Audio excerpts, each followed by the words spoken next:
Live from WFSB, Connecticut's most watched local news. This is Channel 3 Eyewitness News at noon.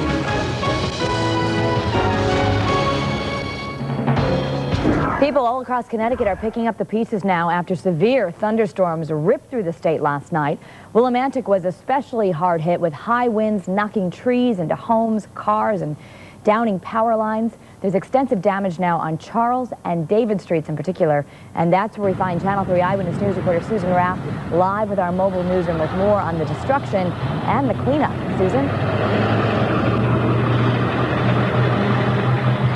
Good afternoon. The sun is out right now, but you can certainly see here in Willimantic the damage caused by yesterday's powerful storm. We're here on Bridge Street, and you can see that this tree in front of this home here was no match for the strong winds that came through here. The tree basically snapped in half, and in fact, we spoke to the owner just a few minutes ago, and she told us she's now on the phone trying to talk to her insurance company, trying to see if they can do anything, and that's pretty much the feeling here on this street. A lot of people are now calling their insurance companies because there has been a lot of damage. In fact, we're told just down the road, part of a roof from a cafe actually was ripped off during the storm. People who live in Willimantic say all of a sudden yesterday afternoon, the sky got very dark. There was some thunder and then heavy, heavy rain and winds that were very, very strong. At the peak of the storm, we're told that there were about 1,400 people without power. And even now, as we stand here live at noon, about 500 people in Windham are still without electricity.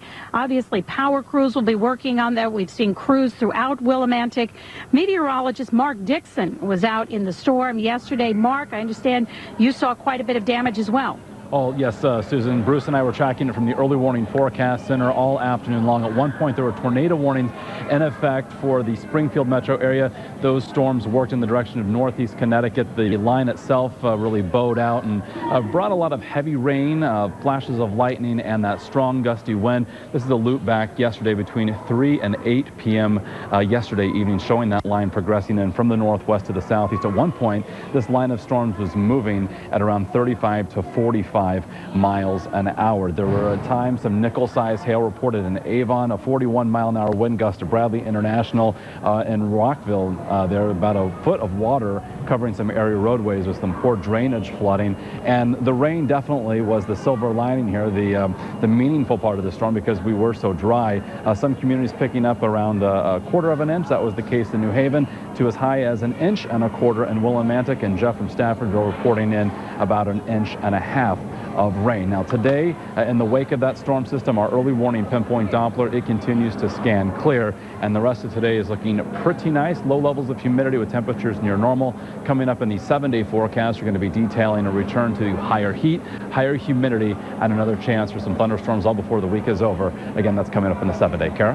Thanks, Mark. Well, a man accused of strangling and killing a Wallingford woman earlier this month is in court today. 41-year-old Louise Roman will be formally charged with the murder of Susan Mazzarella. Police say Roman had an on-again, off-again relationship with her. Investigators believe that Roman strangled Mazzarella inside her condo on Danny Way. All new at noon, a Hartford man who police say escaped from a state police cruiser and evaded arrest for days has been caught. Troopers have apprehended Luis Delgado on Weston Street last night.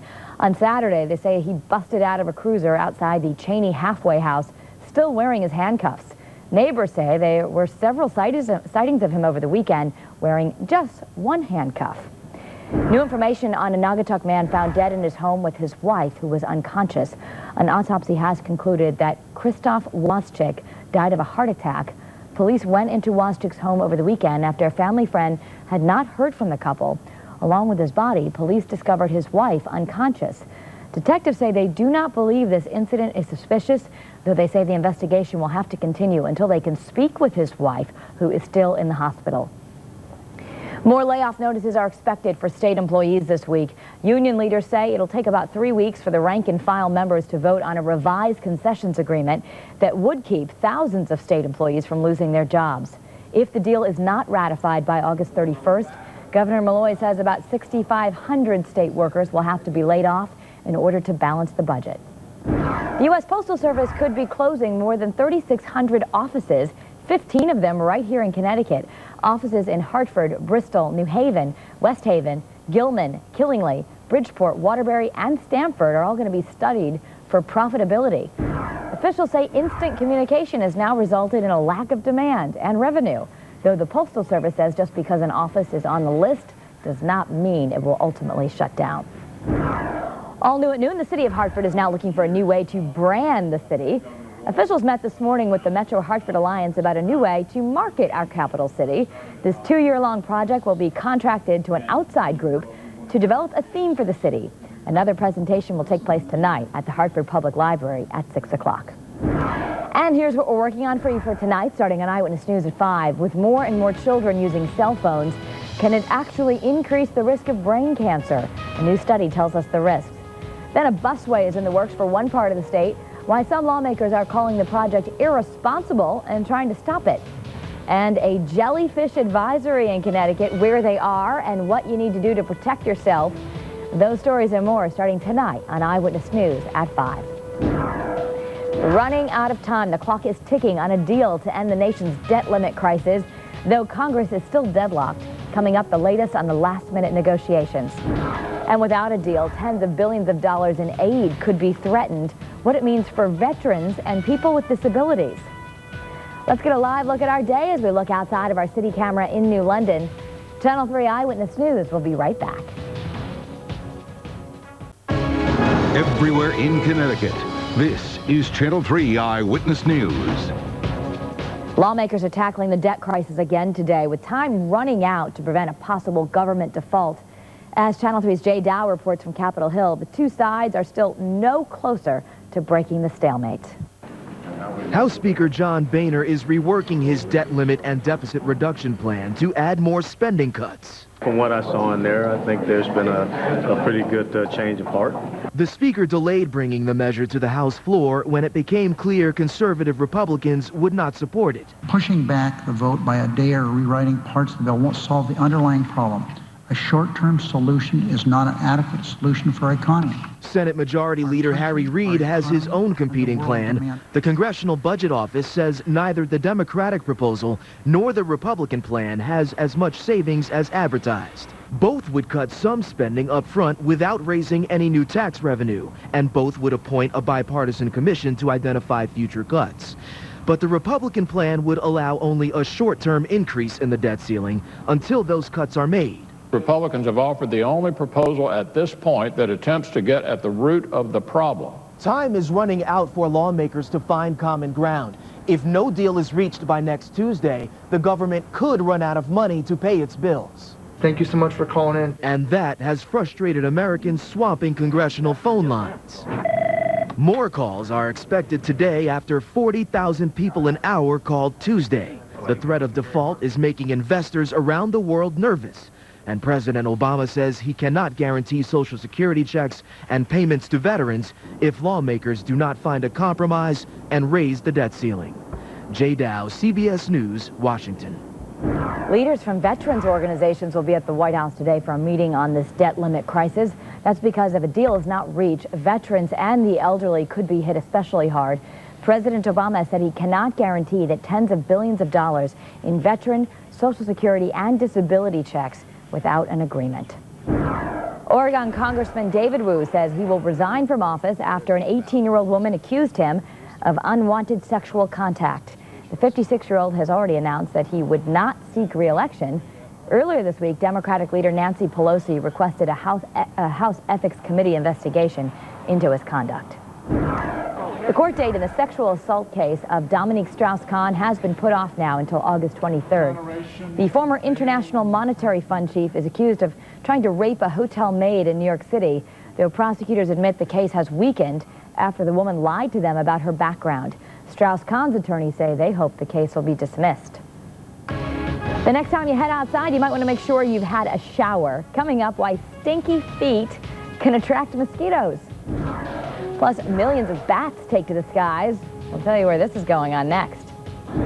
All right, and we are live at the Connecticut Science Center tracking a gorgeous day of weather, from temperatures going back above normal, how high they're going, our third heat wave possibly of 2011, plus our next chance for some rain and some thunder ahead in the forecast from the Connecticut Science Center.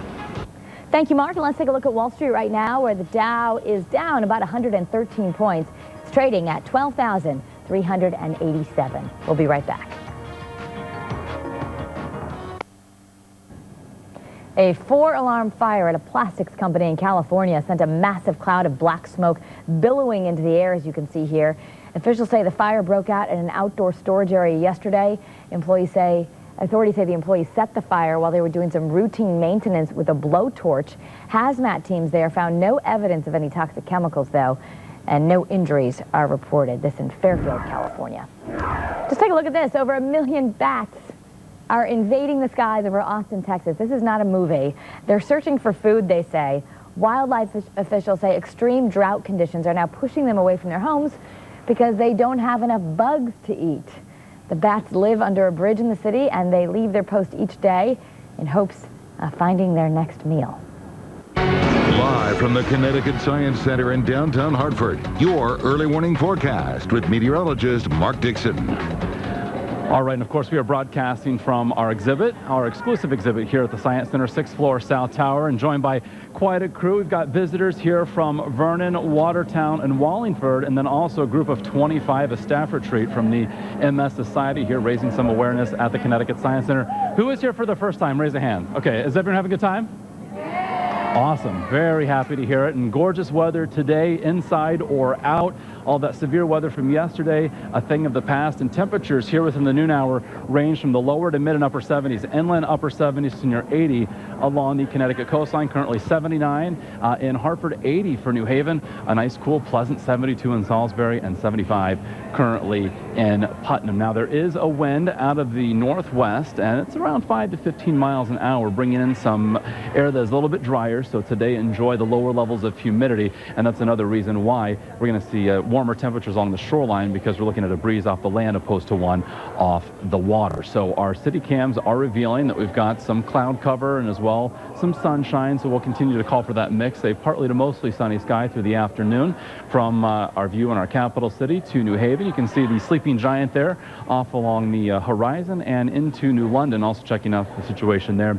A mainly clear sky with a few clouds mixing in from time to time. So later this afternoon, getting close to that 80-degree mark in the Northwest Hills, lower to mid-80s elsewhere. Forecasting 85 for New Haven and 86 for Hartford. Also 85 our forecast high for Willimantic. So a bit on the breezy side, but looking dry and very pleasant with those lower levels of humidity. Our early warning pinpoint Doppler yesterday, a very active scene from late afternoon into the early evening hours, but currently that is scanning dry, and it'll probably be later Thursday, but into Friday as we close out the work week before we see our next chance for rain. So notice this little counterclockwise spin here moving out of Maine. That will continue to depart. Behind it, that northwesterly flow with that system that moved through yesterday, and just some scattered cloud cover here and there throughout much of the northeast. And look at the bigger picture. High pressure is going to be dominating for the rest of today and much of tomorrow, but eventually this warm front later tomorrow will take a run at us. That's going to bring us an increase in cloud cover, possibly a late day shower or thunderstorm, and then the cold front off to our west, that will be moving through on Friday, closing out the week, and will bring a better chance for some scattered showers and thunderstorms. So we're going to see just basically a gradual increase in temperature and humidity as we head through the coming days and as well into the upcoming weekend. Right now, 88 degrees in our nation's capital, already 90 in Nashville, so that bubble of high heat and humidity still firmly in place, and it's going to continue to progress back in our direction as we head through the rest of the weekend, again into the weekend. So our early warning futurecast, tomorrow's weather today showing a partly to mostly sunny sky. For the rest of today, dry weather. You'll notice the absence of green and yellow, orange, and red like we saw yesterday. And then tomorrow we'll start off with some sunshine, a few more clouds mixing in through the afternoon, and notice even some of those greens, a late day shower with that warm front as it begins getting closer to southern New England. So on our early warning 7-day forecast, tomorrow a bit warmer, a bit muggier than today. Temperatures flirting with the 90-degree mark. 90 our forecast high for Friday. Notice morning low temperatures go back to the upper 60s and lower 70s. A chance for those thunderstorms on Friday once that cold front moves through. Not really any sort of colder air behind it, but it will be more tranquil for Saturday. Highs then in the lower 90s, near 90. There's a slight chance for an isolated shower or storm on Sunday. Upper 80s to near 90 on Monday, with a continued chance for some on and off rain and thunder. And their shoreline highs looking at around 88 on Saturday and 87 on Sunday. So Kara, today a beautiful day to get out and enjoy the weather here across Connecticut, and even through the coming days. Any sort of heat that we're going to get, nowhere near the extreme heat and humidity that we had late last week. Good, a nice break for all of us. Absolutely, indeed. Thank you, Mark. You know those calorie listings on restaurant menus? Well, they say they actually may help you eat healthier meals. 1 in 6 fast food customers has bought lower calorie meals since the introduction of nutrition labeling in our country. That's according to a study in the British Medical Journal. Researchers polled more than 15,000 customers at fast food chains in New York City, where calories are posted on the menus and signs by law. People in wealthier parts of the world are more likely to suffer from depression than those in places with lower incomes. A study of 18 countries shows that more than 30% of the population in the U.S., France, and the Netherlands has depression. Depression affects an estimated 121 million people worldwide. Well, in case you needed another good reason to wash your feet, it appears that mosquitoes are attracted to the smell of stinky feet. Researchers are now using this information to help develop a serum to lure and kill mosquitoes. The synthetic smell will be used outdoors in a mosquito landing box that nabs the insects known for carrying malaria. Malaria kills about 800,000 people a year. We have a great day planned for you today on Better Connecticut, coming up today at 3 o'clock. So with a preview, let's check in with my co-host, Scott Haney. Kara, welcome back. At 3 o'clock today on Better Connecticut, we're going to be talking to Brett Blumenthal. Brett, you actually say drinking doesn't have to be as bad as all of those calories indicate. Absolutely not, and we're going to talk about why. All right, this is Absolute vodka with tea in it? Tea and elderflower. Elderflower, that sounds amazing. All right, then, look at these little cute little pants. I know, I want them. Aren't these adorable? These are from Crew Cuts. Yeah, I don't think, well, they might. You're like a size 0. This is all Crew Cuts of the West Farms Mall. Take a look at this little box and the little lollipops the kids all get. That's so fun. And Curtis Stone, what do you think? Oh, he is dreamy. Dreamy, a chef like no other. We're going to be talking about his latest venture on how you can talk about local foods wherever you live. I think this is great. Isn't it great? It's all coming up today at 3 o'clock on Better Connecticut. We'll see you then. Bye. Thanks, guys. Coming up, some folks think this vine is divine. They say it looks like Jesus. You decide for yourself next. But first, and folks, with something to celebrate today, happy birthday on this Wednesday, July 27th, especially to our own Irene O'Connor.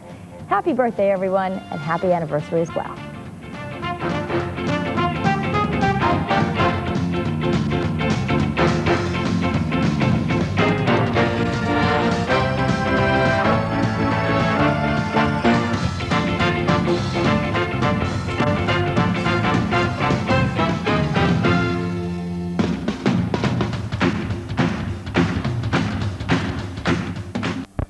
WFSB.com, the Connecticut Associated Press winner for Best Website. Well, this isn't exactly how you want to start out for your driving test. A California motor vehicle office in Sacramento is closed today thanks to a student driver who crashed the car he was testing in right into the building.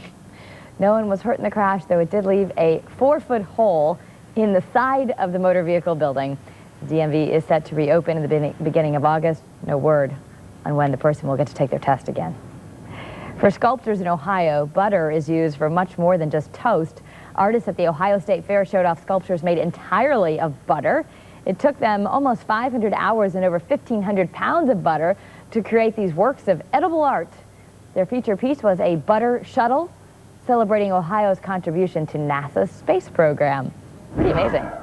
And take a look at this. Some people in Colorado think this creeping vine may be a revelation. Many say it resembles Jesus Christ on the cross. A man who describes himself as non-religious snapped the picture and posted it on Facebook. So far, the image has garnered plenty of attention, and that might have something to do with the fact that it's growing right across the street from a church. Let's take a live look at our beautiful day. What a great Wednesday as we look live through our city cam over Branford. Meteorologist Mark Dixon is coming right back with a final check of the forecast. From Southington and Enfield to the capital city, Bureau Chief Len Bestoff is everywhere in Greater Hartford, only on Eyewitness News. All right, let's check in with meteorologist Mark Dixon. What a wild night, and it gave way to a beautiful day today. Yeah, typically how it works. That front has moved off the coast, and behind it some drier air, much more stable air mass, looking for a mix of sun and clouds this afternoon, and for temperatures to make their way into the lower and mid-80s. Pretty close to what we consider typical or average for this time of year tomorrow, making it to near the 90-degree mark. A chance for a late-day shower tomorrow, better chances for some scattered showers and storms on Friday, closing out the work week. And look at that 90-degree heat from Friday to Saturday to Sunday, so we could be talking about our third heat wave of 2011. Dry weather Saturday, a chance for some spotty thunderstorms on Sunday. Kara, that's the latest from here. Back to you. All right, and that is our time right now for Eyewitness News at noon. Thank you for being here. Your next Eyewitness News starts at 5 o'clock. Have a great day. We'll see you then.